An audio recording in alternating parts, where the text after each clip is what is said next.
Le ministère de l'Environnement, point focal de la Convention cadre des Nations Unies sur les changements climatiques et des instruments connexes, c'est à respecter ses engagements de reddition de comptes sur sa participation aux conférences des parties de la dite convention. C'est dans cette même perspective que le MDE se sent honoré de votre présence ce matin en vue de vous fournir les informations et les résultats de la COP 25 ainsi que les retombées pour Haïti. En effet, il y a environ une semaine, une délégation multisectorielle conduite par le MDE a pris part à la 25e conférence internationale sur le climat qui s'est tenue du 2 au 15 décembre à Madrid en Espagne. La présence de la délégation haïtienne à cet événement mondial de grande envergure ne serait possible sans le travail assidu de certains hauts fonctionnaires et cadres du ministère de l'Environnement et sans le soutien de plusieurs partenaires techniques financiers. Parmi ceux-ci, permettez-moi de remercier de façon toute particulière l'équipe de la Direction des changements climatiques, l'Union européenne, le Bureau de l'ordonnateur national, le PNUD, le PNUE, la FAO, l'Institut de la francophonie pour le développement durable, le gouvernement de Taïwan qui est un de nos partenaires privilégiés. J'en profite pour remercier la presse en général, spécialement le journal Le Nouvelliste et Haïti Climat, qui sont nos deux sponsors extraordinaires. Ils nous ont suivis pas à pas tout au long de l'organisation de cette COP. Chers amis de la presse, étant témoins des néfastes des conditions climatiques défavorables sur nos agriculteurs, nos communautés de pêcheurs, nos principaux centres urbains, nos infrastructures, notre industrie touristique, nos ressources en eau, je suis revenu de cette COP avec le sentiment que le multiculturalisme dans le domaine des changements climatiques souffre d'un grand déficit d'efficacité. Cette COP a révélé l'émergence d'une certaine polarisation que, si elle n'est pas contrôlée de façon urgente et immédiate, risque de nous conduire dans un avenir proche vers une catastrophe climatique sans précédent, notamment dans les pays en voie de développement comme Haïti, qui n'ont presque pas contribué à ce phénomène. Au cours des 2 semaines d'intenses négociations, nous avons constaté la déconnexion entre les pays qui ont le regard tourné vers le futur et ceux qui mettent l'accent sur le passé. Nous avons également été témoins du large fossé existant entre ce que la science et les populations les plus touchées demandent et ce que le processus comptait délivrer. Malgré ce constat pour le moins décevant et frustrant, la délégation haïtienne de plus d'une dizaine de personnes n'a pas baissé les bras. Elle s'est montrée à la dimension de l'événement. Au niveau des négociations, elle a défendu à côté des autres groupes de négociations auxquels elle appartient les aspects touchant la finalisation des travaux sur l'article 6 de Paris, de l'accord de Paris relatif au mécanisme de marché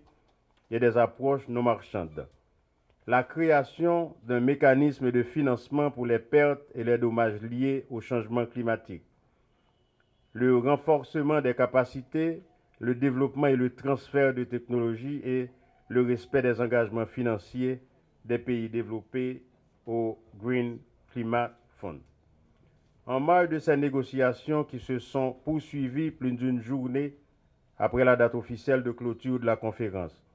la délégation haïtienne a organisé 2 événements parallèles de grande qualité technique et stratégique, centrés sur l'environnement marin. Ces événements réalisés au sein des pavillons de la CARICOM et de la francophonie ont permis de mettre en exergue l'importance du milieu marin pour les Haïtiens, les impacts des changements climatiques sur ce milieu, les efforts d'adaptation du pays en vue de maintenir les fonctions et services des ressources marines et côtières et les besoins nécessaires pour des actions de plus grande envergure. Par ailleurs, j'ai également eu l'opportunité de réaliser plusieurs rencontres bilatérales, dont certaines devraient se concrétiser par des programmes et des projets de lutte contre les changements climatiques dans un avenir pas trop lointain. Mesdames, Messieurs, pour plus d'un, la COP25 est une honte, car les résultats qui en sont issus sont loin d'être à la hauteur des défis que confrontent les populations vulnérables des pays en développement. Loin d'être un facteur pouvant nous pousser à abandonner cette noble et longue lutte contre les changements climatiques, ces résultats très mitigés de la COP25 nous montrent une fois de plus l'importance d'un leadership fort et d'un esprit de compromis basé sur les principes de responsabilité commune, mais différenciés afin d'arriver à rehausser les ambitions sur tous les fronts: adaptation, atténuation, financement, renforcement des capacités, développement et transfert de technologies. On doit cesser de résumer la lutte contre les changements climatiques à celle de simples slogans, comme ce fut le cas pour la COP25 qui se voulait être celle de l'action. À signaler qu'elle n'a pas été la première à être qualifiée de COP de l'action. Notre pays, nos populations ne peuvent plus attendre. Nous avons besoin de vraies actions urgentes et sans précédent, celles qui vont permettre le maintien de nos activités économiques de base et nos tissus sociaux, celles qui favoriseront le bien-être de la plupart des Haïtiens. Chers amis de la presse, Mesdames, Messieurs des ministères sectoriels et de la société civile, comme je l'ai dit auparavant, la lutte contre les changements climatiques est longue et nécessite la participation de tout un chacun. Le ministère de l'Environnement a besoin de vous pour continuer à mener cette bataille dont l'objectif final est d'éviter un déséquilibre climatique et des bouleversements socio-économiques irréversibles. À cet effet,